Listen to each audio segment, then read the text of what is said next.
Welcome to week 1 of the 6-week summer dress challenge. In today's video, I'm going to show you how much weight I've lost on the scales, what food I've been eating, my steps and activity, my dress check-in, and also a reflection on the week and what my week will be in terms of the plan ahead. So keep watching. So for week 1, I decided to have a daily step goal of 6,000 steps a day minimum. If I went slightly over, absolutely fine, but I wanted the minimum to be something sustainable for me. There's no point for me in week 1 going all straight in with 10,000 steps a day. I am very likely to get overwhelmed and not stick to that. So starting on the lower side for week 1, making it as easy as possible for me and sustainable. I did do that every day, so I'm happy with the progress in the steps here. This is week 1 of the summer dress challenge and I'm out getting some steps in, and I've decided to start with, I'm going to have 6,000 a day as my sort of daily goal minimum. So if I want to increase it on the day, I can go with the flow, do a bit more, but the minimum is just 6,000 steps. I know if I go too hard, I overwhelm myself, start too strong, I'm very likely to fall off track. So start a bit lower, build the momentum as the weeks go up, and then make changes accordingly, because there might be a week where I'm struggling and I need to drop my steps down to even like 4,000, 5,000, or there might be weeks where I increase it. But as long as I hit the 6,000 daily minimum target, that's fine. And this is what I wear all summer mostly. So when it gets to March and the clocks have gone forward, the weather's getting nicer, my anxiety starts in March. I know what's coming. I know the summer's coming, the hot weather's coming, everyone's going to be wearing their nice summer clothes, and I've literally got nothing to wear. There's nothing I feel confident in or comfortable, especially around my belly area.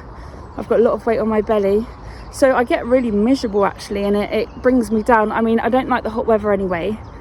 I do struggle with the heat, but it doesn't help when you can't really go anywhere. Like, you sometimes turn down invites, not because you don't want to go, but because you don't have anything to wear and you're going to feel like the odd one out or the overweight one. And so let me just do a spin round here. So yeah, this is me making a conscious effort, and at the moment I can get away with wearing this stuff because it's like beginning of April, and I know it's only going to be a few weeks until it's even t-shirt and jumper weather, and even the thought of going out without my coat and just a jumper at the moment, yeah, it does scare me a bit. So we're out getting some steps in. It's really early. I think I've done about nearly 4,000 steps so far. Get them done, out the way, and then I've got the rest of the day to chill. And then if I do go an additional walk later, that's just a bonus. So we're going to get walking this week. I did manage to get to the gym and do some activity at home as well. So I had one gym session where I done 10 minutes on the Stairmaster, and I did a home workout. It was literally 5 minutes. So not even that much activity, but it's something. It's better than nothing. I'm not tracking gym stuff.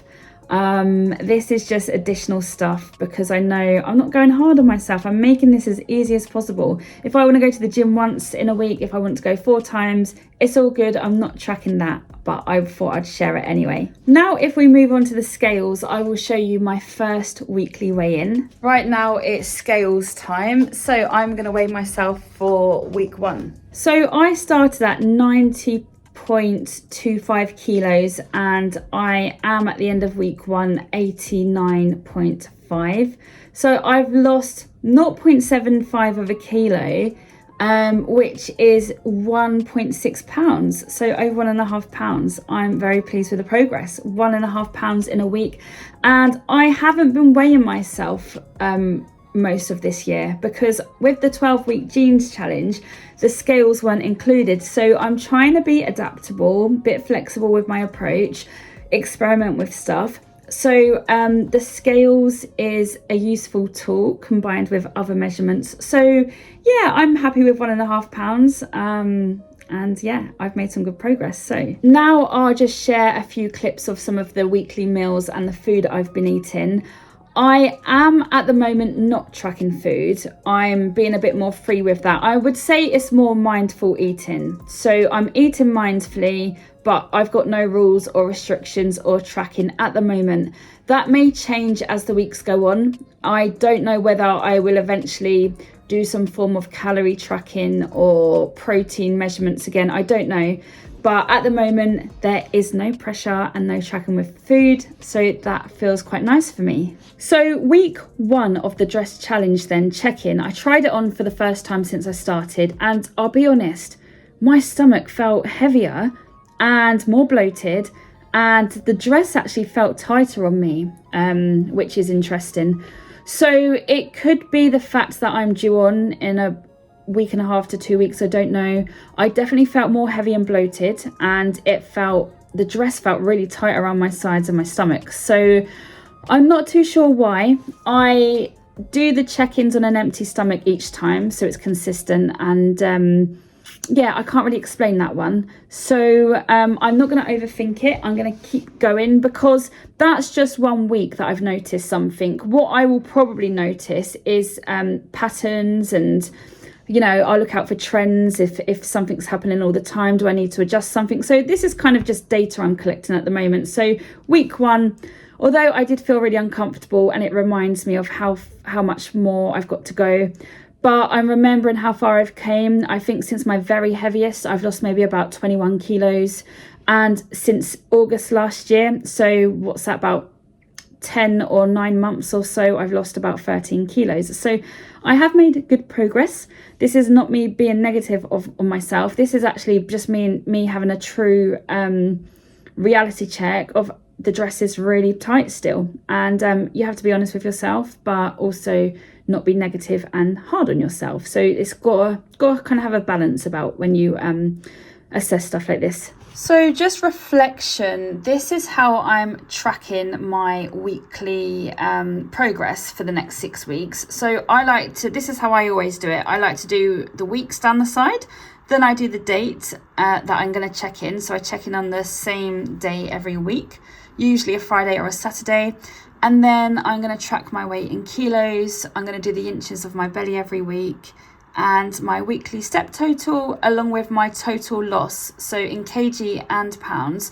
So I can clearly see, like when I'm looking at it here, I can quickly say, oh yeah, I've lost 0.7 kg, and I'll see this as I go along. So this is how I'm tracking. So all in all, I am happy with week 1's progress. What I would change going into week 2 is just the steps.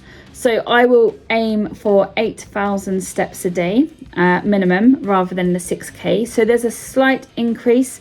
I do think that would be sustainable going into week 2. I feel like week 1, starting at 6k a day, built a little bit of momentum, and yeah, let's push myself a little bit, go into a slight increase into week 2, 8,000 steps a day, and then I will assess at the end of week 2, which you guys will see in the next week's video. If you are following along with this challenge yourself, comment below on how you're getting on and share your progress. I'd be so excited to read. And actually, you might be doing it in a different way than I am. You might have your own set of rules and, tips that are working for you, things that aren't working. So share anything below, and we can inspire and support each other and be each other's bit of motivation.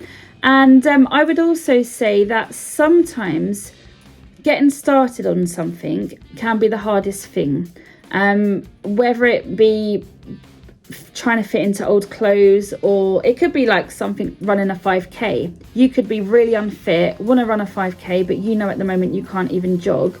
So sometimes you get that avoidant behavior where you don't even want to start because you don't want to face it. But when you actually face it, and then you do that first run, or you try the dress on for the first time, and you weigh yourself for the first time, whatever it is you've been avoiding, like facing it is only the start of moving forward and things becoming easier. Because then once you know where you're at, you can make a plan and sort of move forward from it. So that's just my thoughts and reflection this week. But yeah, like, share and subscribe, and I'll see you in the next video. Peace.